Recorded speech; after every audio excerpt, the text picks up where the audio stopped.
नमस्कार दोस्तों, सोफी के संसार में आपका एक बार फिर से स्वागत है।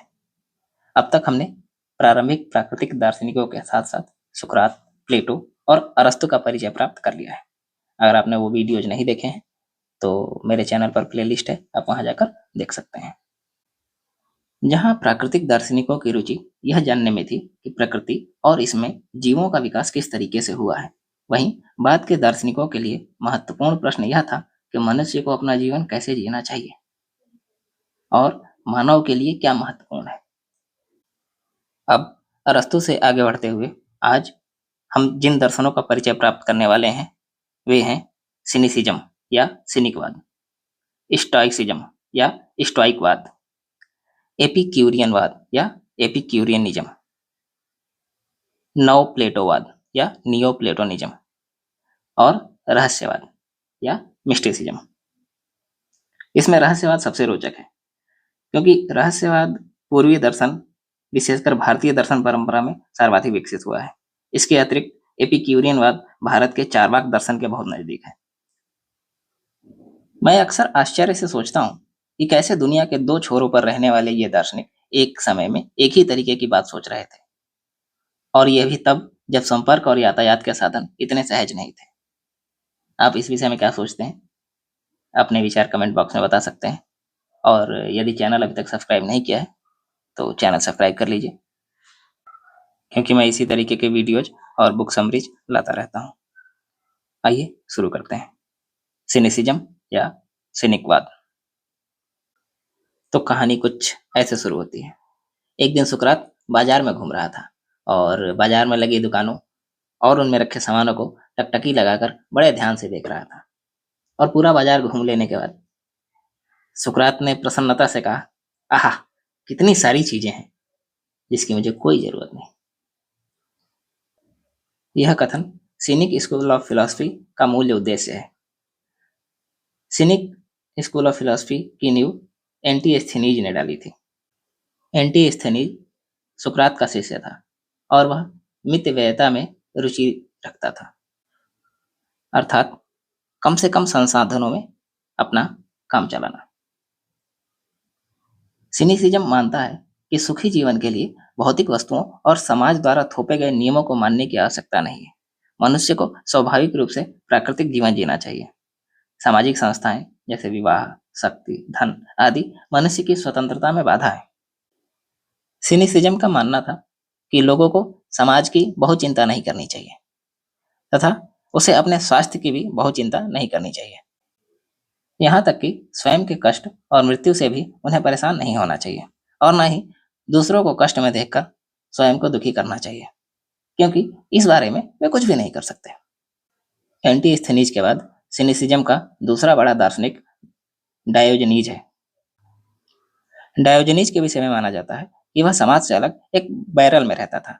बैरल मतलब आप उसको नहर वाली पाइप मान सकते हैं, जो सीमेंट की बड़ी सी पाइप होती है, कुछ कुछ वैसा, या छोटी सी गुफा की कल्पना कर लीजिए। तो ऐसा माना जाता था कि वो समाज से अलग एक बैरल में रहता था। तो कहानी कुछ यूं है कि डायोजनीज अपने दिनचर्या और दर्शन के कारण काफी मशहूर हो गया था। आसपास के लोग उसे जानने लगे थे और उसकी ख्याति उस समय के सम्राट सिकंदर तक भी पहुंची। तो एक दिन सम्राट सिकंदर डायोजनीज से मिलने आया। वह अपने बैरल में लेटा धूप का आनंद ले रहा था। तो सम्राट सिकंदर ने डायोजनीज से कहा कि मैं महान सिकंदर हूँ और मैं तुम्हारे लिए कुछ करना चाहता हूँ। बताओ तुम्हें किस चीज़ की आवश्यकता है, मैं तुम्हारी मदद करूँगा। तो डायोजनीज ने अपनी आंखें खोली और ऊपर सिकंदर को देखा और कहा, हाँ, आप मेरी मदद जरूर कर सकते हैं। आप थोड़ा सा बगल में हट के खड़े हो जाइए, आपने मेरा धूप रोक रखा है। यह कहानी इस ओर इशारा करती है कि एक संतुष्ट जीवन के लिए जो कुछ भी चाहिए वो हमें प्रकृति द्वारा पहले से ही उपलब्ध है। हमें किसी अतिरिक्त प्रयास या किसी अतिरिक्त संसाधन की आवश्यकता नहीं है। सिनिक्स इस बात पर जोर देते थे कि सच्चा सुख बाहरी फायदों जैसे भौतिक विलासिता, राजनीतिक शक्ति अथवा अच्छे स्वास्थ्य में नहीं है। सच्चा सुख इसमें है कि हम किसी भी प्रकार की फालतू और क्षणभंगुर चीजों पर निर्भर न रहें, और चूंकि सुख इस प्रकार के लाभों में नहीं है, अतः यह सबके पहुंच के भीतर है। इसके अतिरिक्त अच्छी बात यह है कि यदि एक बार इस प्रकार का सुख प्राप्त कर लिया जाए तो यह कभी भी नहीं खोएगा। अगला दर्शन है स्टोइक्स या स्टोइकवाद, Stoicism. Stoics school of philosophy के विकास के लिए सिनिक्सों की सहायक भूमिका है। यह विचारधारा 300 ईसा पूर्व के आसपास एथेंस में बनी और बढ़ी। इसका नींव रखने वाला जेनो था, जो मूलतः साइप्रस का निवासी था। जब एक दुर्घटना में उसका जहाज टूट गया तो वह एथेंस चला आया और एक छज्जे के नीचे लोगों को इकट्ठा करके अपने प्रवचन देने लगा। छज्जे के लिए यूनानी भाषा में शब्द है स्टोइक, और इसी से इस दर्शन का नाम स्टोइसिज्म या स्टोइक्सवाद पड़ा। हिरेक्लिटस के समान ही स्टोइक्सों का मानना था कि हम सभी एक बड़े ब्रह्मांड के छोटे टुकड़े हैं और इसी वजह से हमारे अंदर भी पूरे ब्रह्मांड की प्रतिछाया है। इससे इस विचार का जन्म हुआ कि कोई प्राकृतिक कानून है जिसकी प्रतिछाया के रूप में इंसानी कानून बनाए और चलाए जाते हैं। स्टोइक्सों का मानना था कि व्यक्ति और प्रकृति में कोई अंतर नहीं है और दोनों ही एक ही ब्रह्मांड के हिस्से हैं, और इस प्रकार वे प्लूटो के द्वैतवाद के सिद्धांत का विरोध करते हैं। स्टोइक्सों के द्वारा ही कालांतर में मानववाद या ह्यूमैनिज्म की अवधारणा का विकास किया गया। यह एक ऐसी अवधारणा है जिसके केंद्र में व्यक्ति होता है और इसका नारा है मानवता के लिए मानवता पवित्र है। इसके अतिरिक्त स्टोइक्सों ने जोर देकर कहा कि प्राकृतिक प्रक्रियाएं जैसे रोग एवं मृत्यु प्रकृति के अटूट कानून का पालन करती हैं, अतः मनुष्य को अपनी नियति स्वीकार करना सीख लेना चाहिए। कोई भी चीज आकस्मिक अथवा दुर्घटनावश नहीं होती, हर घटना अपनी अनिवार्यता के परिणाम स्वरूप होती है। अतः जब नियति दरवाजे पर दस्तक देती है तब शिकायत करने से कोई लाभ नहीं होता। स्टोइक्सों का मानना था सुख दुख को समान रूप से स्वीकार करना चाहिए और बाहरी परिस्थितियों से प्रभावित हुए बिना आत्म संयम और तर्कशीलता से जीना चाहिए। यहाँ पर मुझे भगवत गीता याद आ जाती है, जहाँ पर भगवान कृष्ण ने स्थित प्रज्ञ की बात की थी। स्थित प्रज्ञ एक ऐसा व्यक्ति होता है जो सुख और दुख में समान रहता है और अपने कर्तव्य का पालन करता है। अगला दर्शन है एपिक्यूरियनवाद या एपिक्यूरियनिज्म। जैसा कि हमने देखा, सुकरात की जिज्ञासा थी कि मनुष्य अच्छा जीवन कैसे जी सकता है। उसके प्रयास का सिनिक्स और स्टोइक्स दोनों ने यह अर्थ लगाया कि मनुष्य को भौतिक विलासिता और चीजों से स्वयं को मुक्त करना चाहिए। किंतु सुकरात का एक शिष्य एरिस्टिपस का मानना था कि सर्वाधिक संभव इंद्रिय भोग प्राप्त करना ही मनुष्य का लक्ष्य होना चाहिए। सर्वश्रेष्ठ अच्छाई आनंद है और सबसे बड़ी बुराई दुख और दर्द है। अतः उसकी इच्छा ऐसी जीवन पद्धति विकसित करने की थी जिसका लक्ष्य सभी प्रकार के दुख दर्दों से बचना हो। और यहाँ पर एपिक्यूरियनवाद भारत के चार्वाक दर्शन के बहुत नजदीक पहुंच जाता है। लगभग 300 ईसा पूर्व में एपिक्यूरियस ने एथेंस में एपिक्यूरियनवाद की नींव रखी। उसने एरिस्टिपस की आनंद और नैतिकता विकसित करने की और उसे डिमोक्रिटस द्वारा प्रतिपादित अणु के सिद्धांत से मिला दिया। कहानी कुछ इस तरह है। एपिक्यूरियन दार्शनिक एक बाग में रहते थे, अतः वे बाग के दार्शनिक के रूप में जाने जाते थे। कहते हैं कि बाग के प्रवेश द्वार पर एक नोटिस बोर्ड टंगा रहता था जिस पर लिखा था, अजनबी अतिथि, तुम यहाँ अच्छी तरह से रहोगे, यहाँ आनंद सबसे बड़ी चीज मानी जाती है। एपिक्यूरियनवाद इस बात पर जोर देता है कि कार्य के आनंदमयी परिणामों की तुलना उसके प्रभावों से की जानी चाहिए। आनंद का मतलब अनिवार्य रूप से मात्र इंद्रिय सुख नहीं होता। जैसे उदाहरण के लिए चॉकलेट खाना। मित्रता और कला प्रेम जीवन के लिए महत्वपूर्ण मूल्य हो सकते हैं। इसके अतिरिक्त जीवन का आनंद उठाने के लिए पुरानी यूनानी आदर्शों के अनुसार आत्मनियंत्रण, सहनशीलता और शांति की भी जरूरत होती है। इच्छा को कम करना जरूरी था और शांति दुख दर्द सहन करने में हमारी सहायक थी। देवताओं का डर अनेक लोगों को एपिक्यूरियस के बाग में लाया। इस संबंध में डिमोक्रिटस का अणु सिद्धांत धार्मिक अंधविश्वासों से निजात दिलाने में उपयोगी था। यदि आप डिमोक्रिटस के अणु सिद्धांत से परिचित नहीं है तो मेरे ही चैनल पर एक प्लेलिस्ट है सोफी का संसार, उसमें डिमोक्रिटस के अणु सिद्धांत का परिचय दिया गया है, आप वहां जाकर देख सकते हैं।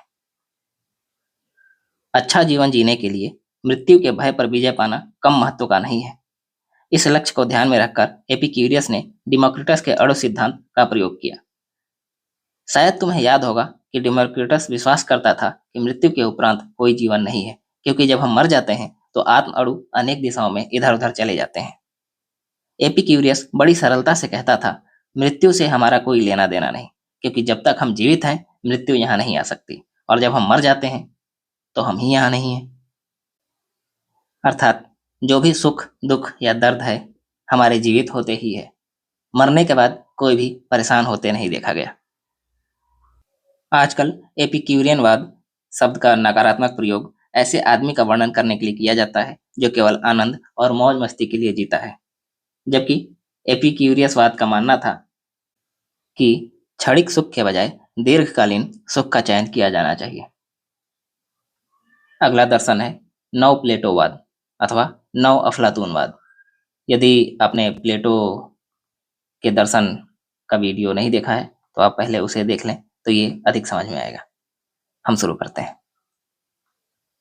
जैसा कि मैंने आपको समझाया, सिनिसिज्म, स्टोइसिज्म और एपिक्यूरियनिज्म, इन सभी की जड़ें सुकरात के उपदेशों में थी। उन्होंने सुकरात के कुछ पूर्व विशिष्ट व्यक्तियों जैसे हेराक्लिटस और डिमोक्रिटस के विचारों का भी प्रयोग किया, किंतु बाद वाले यूनानवादी काल में सबसे उल्लेखनीय दार्शनिक विचारधारा सबसे पहले और अग्रणी रूप से प्लेटो के दर्शन से प्रेरित थी। अतः आज हम इसे नव अफलातूनवाद या नव प्लेटोवाद कहते हैं। नव प्लेटोवादियों में सबसे महत्वपूर्ण चरित्र प्लॉटिनस का है, जिसने एलेक्जेंड्रिया में दर्शन शास्त्र का अध्ययन किया, किंतु बाद में वह रोम में आकर रहने लगा। इस पर ध्यान देना रोचक होगा कि वह एलेक्जेंड्रिया से चलकर आया था, एक शहर जो कई शताब्दियों से यूनानी दर्शन और पूर्वी रहस्यवाद का केंद्रीय मिलन बिंदु रहा था। प्लॉटिनस रोम में अपने साथ मुक्ति का एक सिद्धांत लेकर आया, जिसने समय आने पर ईसाई धर्म से प्रतिस्पर्धा की, किंतु साथ ही वह नव प्लेटोवाद भी मुख्य ईसाई धर्मशास्त्र में स्वयं एक महत्वपूर्ण प्रभाव बन गया।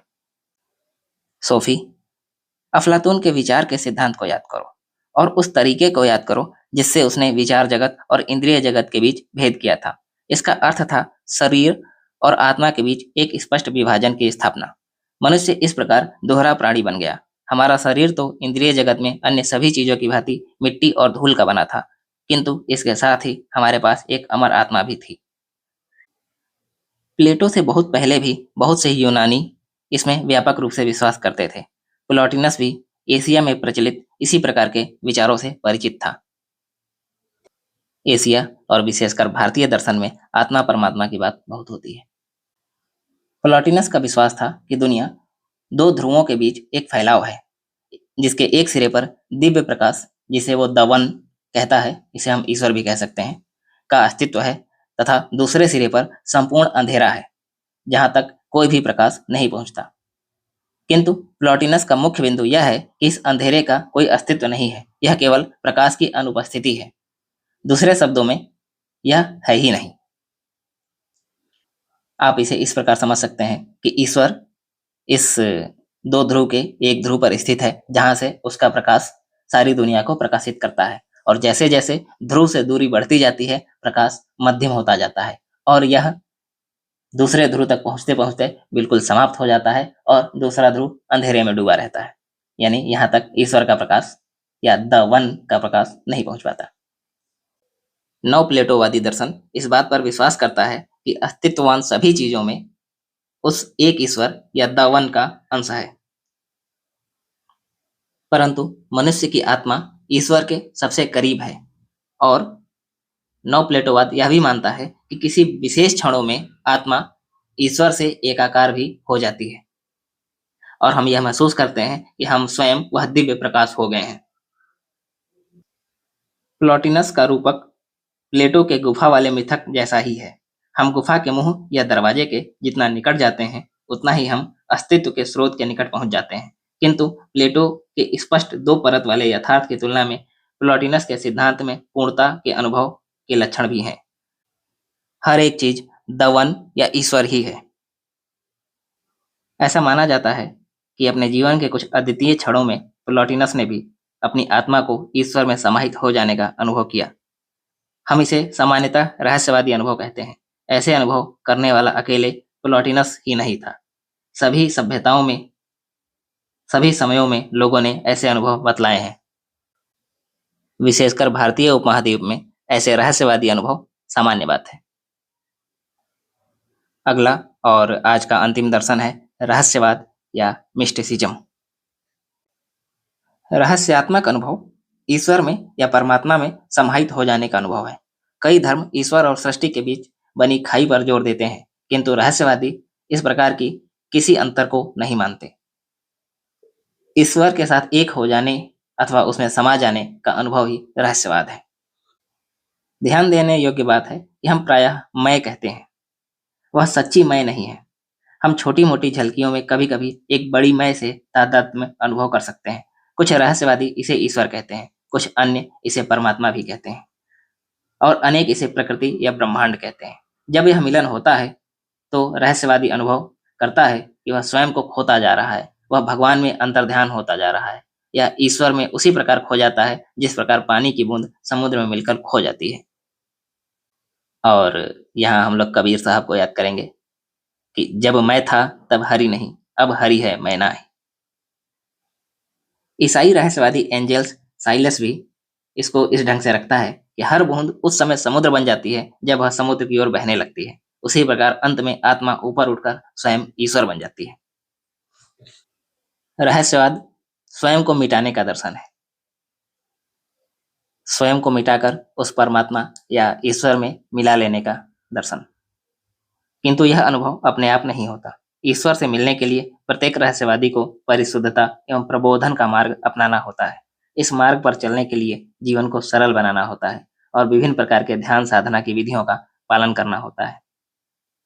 और फिर अचानक एक दिन रहस्यवादी अपने साध्य को प्राप्त कर लेता है और चीख कर कहता है कि मैं ईश्वर हूँ, हम ब्रह्मास्मि। और फिर वह समझ जाता है कि यह सारी सृष्टि ही ईश्वर है। तब वह यह भी कहता है कि मैं तुम हूँ, तत्त्वमसि, यानी मैं भी वही हूँ जो तुम हो, तुम में भी मैं हूँ। वैसे रहस्यवादी साध्य को प्राप्त करना इतना आसान भी नहीं है जितना आसानी से यहाँ वर्णन किया गया है। हम इसे भारतीय दर्शन के अपने किसी वीडियो में विस्तार से समझेंगे।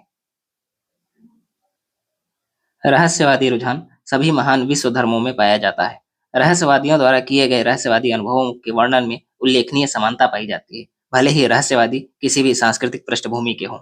जब भी कोई रहस्यवादी ऐसे विलक्षण रहस्यात्मक अनुभव की धार्मिक या दार्शनिक सिद्धांत के रूप में प्रतिपादन करने का प्रयास करता है, तभी उसकी सांस्कृतिक पृष्ठभूमि प्रकट होती है। पश्चिमी रहस्यवाद में यानी यहूदी धर्म, ईसाई धर्म और इस्लाम धर्म में रहस्यवादी के लिए यह महत्वपूर्ण है कि उसकी भेंट एक निजी ईश्वर से हो रही है। यद्यपि ईश्वर प्रकृति में और मानव आत्मा में उपस्थित है, फिर भी ईश्वर इनके ऊपर है और दुनिया से परे है। जबकि पूर्वी रहस्यवाद में यानी हिंदू धर्म, बौद्ध धर्म और चीनी धर्म में सामान्यतः इस बात पर जोर दिया जाता है कि रहस्यवादी अनुभव करने वाला व्यक्ति अपने ईश्वर में पूरी तरीके से समा जाता है और उसका अस्तित्व समाप्त हो जाता है। ऐसा रहस्यवादी दावा करता है कि मैं ही ईश्वर हूँ, अहम ब्रह्मास्मि, क्योंकि ईश्वर न केवल दुनिया में उपस्थित है बल्कि उसके रहने के लिए और कोई जगह है ही नहीं, इसलिए ईश्वर मेरे अंदर भी उपस्थित है। स्वामी विवेकानंद ने एक बार कहा था कि अधिकांश पश्चिमी दर्शन यह मानता है कि जो व्यक्ति अपने से बाहर किसी निजी ईश्वर में विश्वास नहीं करता वह नास्तिक है, जबकि पूर्वी दर्शन यह मानता है कि जो व्यक्ति स्वयं में विश्वास नहीं करता वह नास्तिक है। अपनी आत्मा की भव्यता में विश्वास न करने को हम नास्तिकता कहते हैं। एक रहस्यवादी अनुभव का नैतिक महत्व भी हो सकता है। भारत के पूर्व राष्ट्रपति सर्वपल्ली राधाकृष्णन ने एक बार कहा था, अपने पड़ोसी को भी अपनी ही भांति प्रेम करें, क्योंकि आप ही अपने पड़ोसी हैं। यह आपका भ्रम ही है जो आपको यह सोचने पर मजबूर करता है कि आपका पड़ोसी आपसे अलग है। अर्थात रहस्यवाद यह मानता है कि इस दुनिया में उपस्थित सभी चीज वास्तव में एक ही है। जो मैं हूं वही प्रकृति में उपस्थित दूसरी चीजें। यदि दुनिया ईमानदारी से इस दर्शन में विश्वास करे तो वर्तमान में उपस्थित अधिकतर समस्याएं अपने आप ही सुलझ जाएंगी। सोफ़ी के संसार का यह वीडियो यहीं समाप्त होता है। आप अपने विचार कमेंट बॉक्स में बताइए। यदि आपको हमारा यह प्रयास पसंद आ रहा है, तो चैनल को लाइक, सब्सक्राइब और शेयर कीजिए और सोफ़ी के संसार की यात्रा जारी रहेगी। अगले वीडियो के लिए हमारे साथ बने रहिए। धन्यवाद।